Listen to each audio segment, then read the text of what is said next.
17 missed calls blinked at him like tiny red warnings. He froze, coffee cup still in hand, staring at his phone. 17. From Dad. His chest tightened as the memory hit. The last time he had spoken to his father was 6 months ago, a quick text about moving to the new city. That was it. Michael Thompson dropped onto the couch, staring at the screen. His apartment was sleek, modern, all the trappings of success. A corner office job, a car he loved, a social life that demanded attention. But for some reason, the red numbers on the screen felt like an avalanche about to crush him. He tapped the first missed call, voicemail. Michael. It's late, call me when you can. Never mind. The voice was unmistakable. Gravelly from age, tired but still gentle. His father. Michael's stomach sank. Is it late? What did he want at this hour?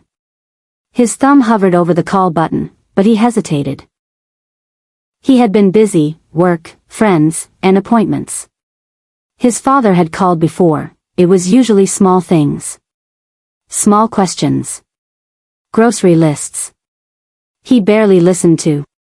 He thought of his father, a single dad who had raised him alone after his mother left. Who worked 2 jobs, sometimes skipping meals so Michael could eat. Who wore worn-out shoes so Michael could have new ones. He remembered the mornings he left for school in mismatched socks and the evenings when his father came home, exhaustion etched into his face, but never complaining. Michael shook his head. Old-fashioned, embarrassing, not cool. He had even laughed at him in college for still having a rotary-style wall phone at home. Now, staring at the 17 missed calls, guilt pricked at him like 1,000 tiny needles. Finally, he dialed. No answer. His father's voicemail picked up again, this time quieter. Michael, it's late, please, call me. I wanted to hear your voice one last time. The words cut through the city noise around him.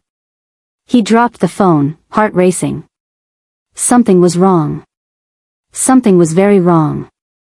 By the time he got in his car, lights flashing past, he felt that sick realization. He had waited too long. The highway blurred beneath him. The city skyline receded. Memories pressed against his mind. Saturday mornings at the park, Dad cheering him on, repairing bikes, endless patience, quiet sacrifice. And now, too late. When he arrived at home, the scene that greeted him would shatter everything he thought he knew about life and love. Michael skidded into the neighborhood he grew up in, tires crunching on gravel. The familiar houses loomed, unchanged yet somehow smaller, less alive. The Thompson house stood at the end of the block, modest, weathered, filled with decades of laughter and sacrifice. But now, the front door was closed. Windows dark. Silence swallowed the yard. His stomach twisted. He ran up the steps, fumbling with the keys he hadn't needed in years. The door clicked open, emptiness. The air smelled faintly of dust and old wood. No lights, no television, no Dad waiting at the table with a tired smile. Just quiet. Dad? His voice trembled, echoing down the narrow hallway. No answer. Nothing. He dropped his bag and ran into the living room. A chair sat in the corner, the one his father always favored, positioned to catch the morning sun. A folded blanket rested on the armrest. And then he saw it, the old phone. The same rotary-style wall phone he had mocked years ago. It hadn't moved. But beside it was the envelope. Michael froze. His hands shook as he picked it up. The handwriting was familiar. Slanted, precise, yet wavering with age. His father's script. The envelope was unsealed. Michael, it began. I waited for you to call tonight. I know you were busy, I know life pulled you away, but I wanted to hear your voice. I wanted, just a little time together. I'm sorry, I can't wait any longer. A rush of memories hit him like waves. The nights his father worked 2 jobs, he returned home so he could finish homework. The weekends are fixing his bike, teaching him how to throw a baseball, and how to tie a tie. Every meal, his father skipped so Michael could eat. Every worn-out shoe he hid beneath the bed, so his son could wear new ones. If this story touched you, leave a comment and share your own story, it might help someone else. And all those years Michael had thought his father was old-fashioned, embarrassing, irrelevant. Now the realization crashed into him, those sacrifices were the backbone of his life. He had taken them for granted. Every laugh at his dad's quirks, every eye roll, every skipped call to check in, now felt like a punch in the chest. Michael sank to the floor, cradling the envelope. A new voicemail notification blinked on his phone. His hands trembled as he pressed play. Michael. If you're hearing this. I love you. I'm proud of the man you've become. Don't let anger or distance keep you from what matters. I'll be waiting in peace. Silence followed. Not the comforting kind. The final, unforgiving kind. He stumbled to the car. The engine roared as he sped toward the hospital. His father's heart had always been strong, he never imagined it would fail. Not like this. But when he arrived, the news was already there. His father had suffered a heart attack the night before. Alone. Michael would rush to the funeral, but the sight that greeted him would crush him in ways he had never imagined, and leave him confronting the son he had become. Michael skidded to a stop at the small neighborhood cemetery. Gravel crunched beneath his shoes as he sprinted toward the freshly turned earth. A few neighbors stood quietly in the distance, heads bowed. The air smelled faintly of damp soil and autumn leaves. But it was too late. The grave had already been filled. The shovel rested in the dirt, abandoned, a cruel reminder of his delay. His chest heaved. The wind carried whispers he couldn't make sense of. He sank to his knees beside the mound, hands clawing at the fresh earth. Dad. I'm sorry. I'm so sorry, he whispered. His voice cracked, raw. He pressed his forehead against the soil, tasting tears that felt endless. He remembered the mornings he had complained about cereal choices, the nights he had ignored calls from home, the weekends spent partying or working overtime instead of checking in. And now, the weight of all those missed moments crushed him. A neighbor approached, gentle but awkward. He always talked about you, she said softly. Said you'd make something of yourself. You made him proud. Michael shook his head. Proud? I wasn't there. I laughed at him, ignored him, thought he was old-fashioned. His words dissolved into sobs. He glanced at the mound again, noticing the little trinkets people had left, a worn-out baseball, a folded shirt, a photo of a young Michael and his father at the park. Every item told a story he had neglected to cherish. He sank deeper into grief, feeling the weight of every choice he had made. His phone buzzed again. He ignored it. What good would it do now? The missed calls, the voicemails, even the frantic messages from family and coworkers, nothing could bring back the moments lost.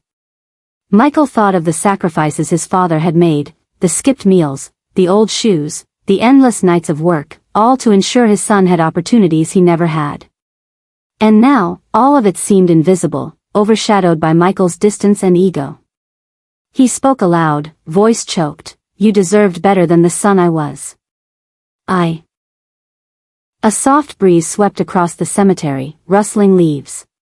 He imagined his father's hand on his shoulder, forgiving him silently.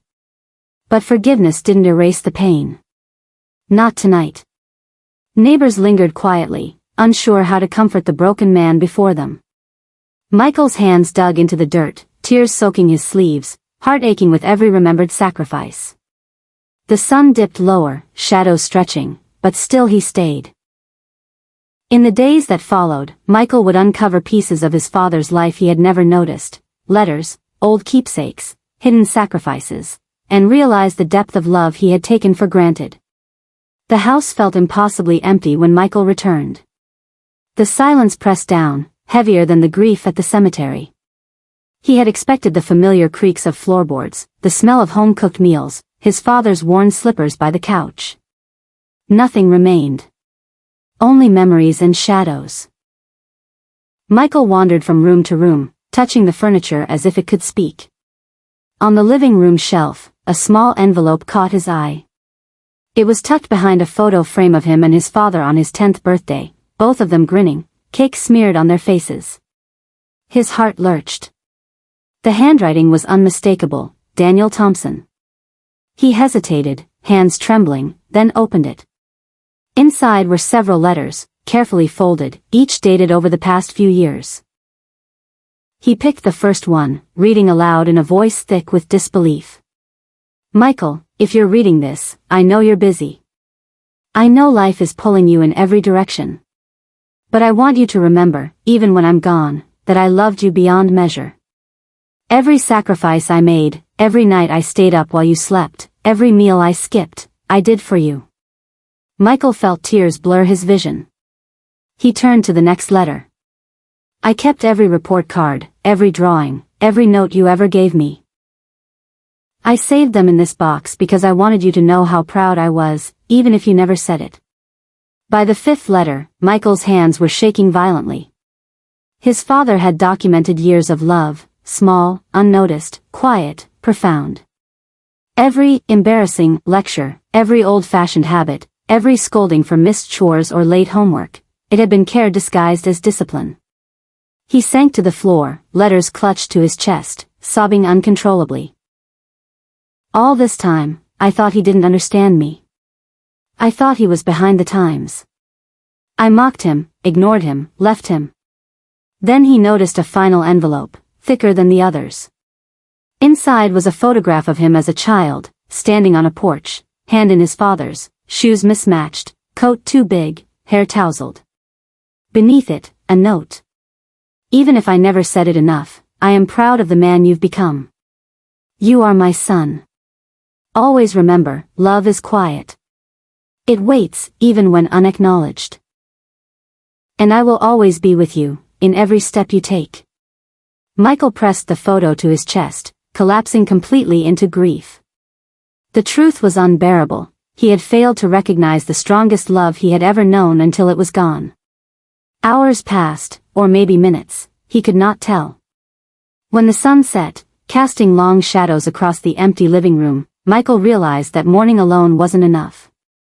He had to live differently. To honor the father who had given him everything. In the final act, Michael would confront the full weight of his absence, visiting the grave one last time, and face a revelation that would change him forever. Michael's car skidded into the cemetery, tires crunching over the gravel. His chest heaved, lungs burning from the frantic drive. The sky was overcast, a dull gray that mirrored the storm inside him. He raced toward the section where the neighbors had gathered, but as he rounded the corner, his stomach sank. The grave was freshly filled. A mound of dark earth sat between simple wooden markers, flowers pushed aside by the shovel leaning against it. Only a handful of neighbors lingered quietly. The burial had been done. Too soon, too final. No, no, no, Michael whispered, stumbling to his knees beside the grave. His hands clawed at the soil, fingers sinking into the damp dirt. His head bowed, pressing against the cold earth. He could almost feel his father's presence, the weight of his sacrifices, the countless nights he had labored silently so Michael could have more. You deserved better than the son I was, Michael choked out, tears soaking his sleeves. Every meal you skipped, every worn-out shoe, every hour you worked. I didn't see it. I was too busy. I was too selfish. A neighbor approached cautiously, unsure what to say. Michael ignored them, lost in memories. He remembered the evenings his father stayed awake late, repairing his bike after school, listening to his childhood complaints, wiping away tears after scraped knees, teaching life lessons through quiet examples. He remembered his father's hands, calloused, strong, steady, always reaching out. Now, the hands that had held him through everything were gone. Michael pressed his face into the soil, sobs racking his body. The neighbors watched silently, offering quiet support but giving him the space to grieve. The wind stirred, rustling the leaves, carrying the faint echo of his father's voice in his memory. "I'm proud of you, son, always remember I love you." Every word from his childhood, every act of love once dismissed as ordinary or old-fashioned, now screamed in his mind. He had ignored the strongest love he had ever known, and it could not be reclaimed. He remained kneeling long after the neighbors left, the earth cold beneath him, the shovel abandoned, the flowers beginning to droop. Michael finally lifted his head, hands covered in dirt, tears streaking his face. He whispered, "I'll carry you with me, Dad. I'll live in a way that honors you. I swear." For the first time in years, he felt the quiet resolve his father had always embodied: patience, sacrifice, enduring love. The realization was piercing and painful, but it was also a gift. Even in loss, the lessons of love could guide him forward. The strongest love is often quiet, overlooked, and uncelebrated, until it's gone. Michael had learned, in the hardest way, that love demands recognition while there's still time.